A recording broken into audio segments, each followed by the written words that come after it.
My name is Brad Hill. Thanks for coming out, and I'm going to be talking today about attacking XML security, and specifically the XML security standards, web services security, XML digital signatures, and XML encryption.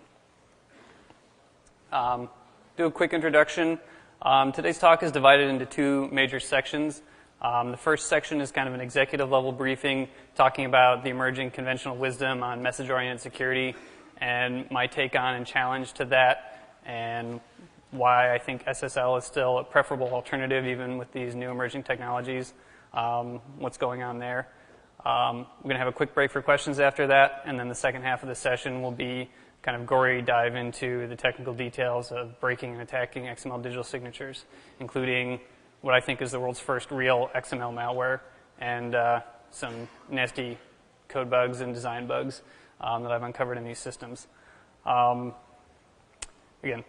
we're going to move quickly. If you like to bounce between sessions, if you're a policy, protocol kind of guy, you want to stay for the first half. If you're a technical guy who just likes to break stuff, the second half's your bit. So if you're going to move around, that's your cue. But I hope you stay for it all. I think it's all interesting. Since I might run out of time, I want to start with thanks for the people who've helped inspire this work, review it, contribute to it. And that would be Alex Stamos and Scott Stender from ISEC Partners, Dan Kaminsky, Dr. Lawrence Bull, Dr. Brian Lamacchia, and some of my other colleagues at ISEC who've helped with review and preparation of this material. I am a principal security consultant with ISEC Partners, and we're a group of application security consultants and researchers. Our company is based out of San Francisco, but we have a growing presence in Seattle. I'm myself from Seattle, and you can always visit our website to get the latest version of these slides. So why are you here? Why do you care about XML security? What about these standards, if you've heard of them before, if you haven't? Web services are going very mainstream. So B2B, these are things that every major enterprise is starting to do these days. Single sign-on is very important for web applications, and it relies in large part on these technologies. And XML itself is everywhere. XML is the most popular, ubiquitous data format since ones and zeros. And these technologies are hidden around, especially the signature technologies, are hidden in places you wouldn't expect, like mobile code manifests, in printing protocols, in digital rights management, software licensing, privacy policies, digital identity systems. Is basically everywhere. The idea of taking an XML processing pipeline and building an enterprise software architecture around an XML processing pipeline kind of started with Cocoon back in the late 90s, and it's now become a very mainstream way of designing software architecture. And for the most part, XML has been a very good thing for security. Broken parsers are the most common case of buffer overflows, the most common anonymous attack surface. And the existence of XML has precluded people from writing 1 million custom one-off broken parsers. So in that sense, XML has been a really huge boon for the security world. And it also has been good because it's tended to just be data. It hasn't, not by any technical means, but it hasn't tended to mix code and data together. But what we're going to see here is that's starting to change. And these processing pipelines are getting more and more complicated, and we're starting to see some of these mixtures of code and data coming in. And the parsing surface in your XML applications now may be a lot more complicated than you expect. Kind of setting the stage for this, if you were here 2 years ago, you might have seen Alex and Scott's talk on attacking web services. To summarize it in 3 words, web services are valuable, visible, and vulnerable. And they can be pretty scary. They talked about application-level attacks. So they talked about why the OS top 10 type attacks, SQL injection, things like that, are still relevant for XML applications. And introduced some new XML denial of service attacks, XPath injection, things like that. Things targeting the basic parser or targeting the application sitting behind a web service endpoint and interface. Today, I'm going to kind of continue on that, but talk about protocols. Alex and Scott kind of left web service security for another day and said, we don't know about it. It might be good, it might not. A lot of people noticed their talk. I've seen a lot of similar talks. And most of them do a lot of cheerleading at the end for web service security, and just this is the solution to your problem. Even for years before it was actually finalized in the reality, people were writing articles and plugging web service security as the panacea for all of this. And again, I think we're going to challenge that view today and see that maybe it's even worse than you expect. So this is our basic kind of layer map and stack here of what we have for your typical kind of web service star application. Down at the bottom, we have our HTTP, our alternate transports there, .NET TCP channel or fast info set, which are binary encodings for XML that are replacements kind of performance optimized for HTTP. Above that, we have our basic XML parsing layer, our SOAP, our WSDL, schemas, validation, WS addressing, and then this whole big block here in the yellow that looks kind of green up there is the WS security family of protocols. And you can see there's a lot going on in there. Digital signatures are kind of at the foundation of it all. And then on top of that, we have a lot of other protocols mixed in and built on top of that. This is something everyone wants to sell you, right? There's a lot of complexity there. This is what people have been building. This is all the new checkboxes on your glossy product brochures. SSL is 10 years old. Everyone does it. There's all these open source implementations. There's nothing to sell you anymore. There's nothing to punditize about. You want the new buzzwords. You want SOA. You want transport independence and durable security. So WS security is what people want you to be into.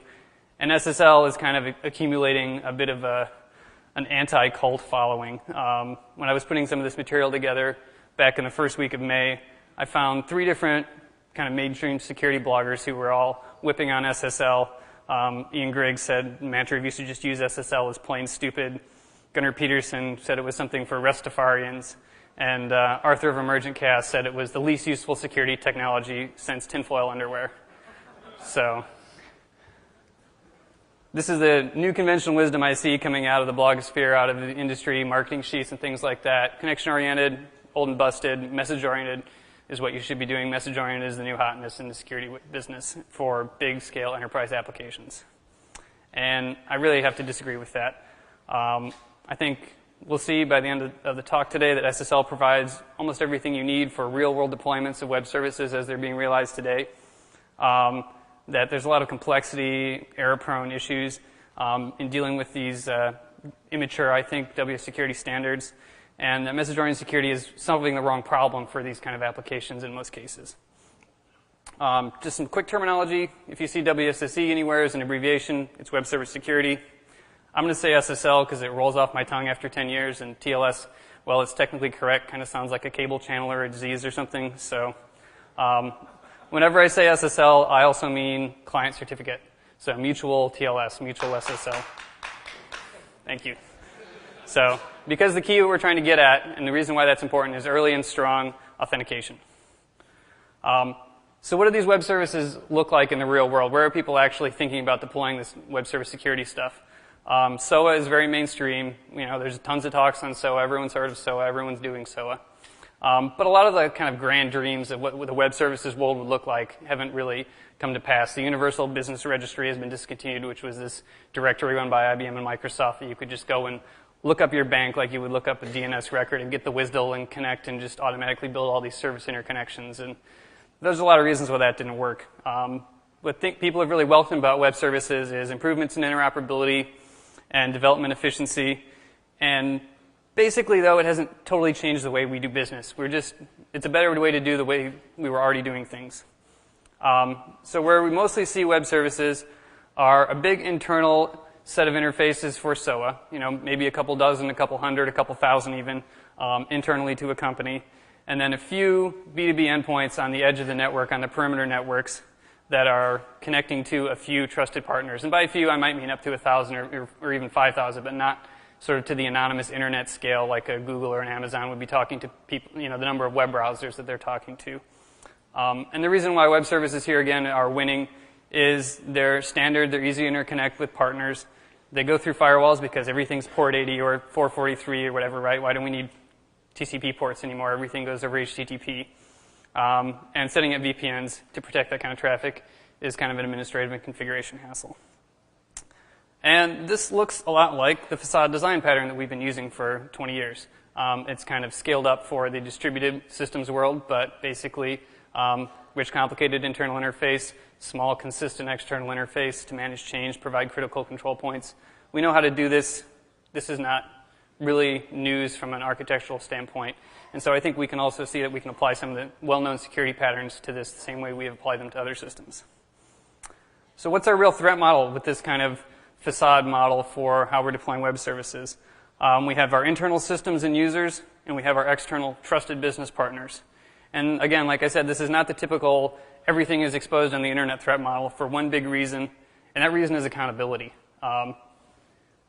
We always think about authentication, authorization, audit, AAA systems when we're dealing with information security. But the way most security happens in the real world and in IT is with accountability. You know that you have a relationship with someone, it's of mutual benefit, you can track them down. There's a structure for accountability there. And this is why your business partners aren't ripping you off every day. This is why your system administrators aren't hacking your system. They have all the access to do it, but they're accountable. And you spend money on firewalls and DMZs and technologies like that to set up a barrier so you can distinguish the accountable from the unaccountable actors. And once you've done this, you have a lot of trust that you place in these partners. They're business partners with you. You're in a relationship of mutual benefit. If you have, you're better off to roll this up into traditional risk management techniques, errors and omission, contracts, lawyers, things like that, than you are to try and necessarily build all of this directly in your application. You still need robust applications, absolutely, but the authenticated attack surface is not your greatest concern. Well, your greatest concern is avoiding the internet threat model when you expose these endpoints to the public internet. How do you keep the web service you're deploying to your business partners from looking like the hack attack that people are making against all these websites today? And you do that by, again, looking for technologies and choosing technologies that exclude the anonymous attackers. And make sure that you have accountable transactions. So this is why I think SSL still beats web service security. And there's a couple reasons here why I think you'll see it performs better in response to that threat model. The first reason is just old attack surface, plain old attack surface. If you're using message-oriented security, if you're applying security to the properties of a message, you need to have a message first before you can do anything with it. And getting a message isn't free, and getting a web service message is especially not free. So we'll go back to our layer map here, and this time I've added SSL at the bottom here for some context as to where it lives in this stack. And here's the SSL anonymous attack surface. And here's the web service security anonymous attack surface. So you can see there's a lot more that the attacker gets to play with here before you can even make an assertion about who you're talking to, was this message authenticated, anything like that. And if we're a little more charitable, we can take some of it out, but we still have all of this stuff on the table. Protocol handlers, XML parsers, remote references, URI endpoints, SOAP action headers. Basically, what used to be your invisible network protocol stack is now a whole rich and complicated application that is subject to the same kind of attacks that hackers have always been mounting against complicated applications. And we'll see in the next part, if you stick around for part 2, that some of these are stunningly successful. The big advantage here with SSL with client cert off is it keeps them out of your message stack unless they're authenticated. No one gets to play with anything in those upper levels, touch anything, send you a message. Even sending you a message can be dangerous. And this is widely reviewed, mature, stable technology. The second reason why I think message-oriented security is being overhyped is that your application probably isn't really message-oriented. Some of them are, but most people have really assumptions about how they use their applications that are unstated, that don't show up in the protocol specs, that messages are going to arrive in order, they're going to arrive in a timely manner, they won't be replayed or dropped. So I say they're stateful at layer 8, the human layer, the application user expectation layer. And we can do a thought experiment on this. If you think about cell phone SMS messages, this is about as message-oriented as any protocol gets. It's pure play message-oriented. But if you're going out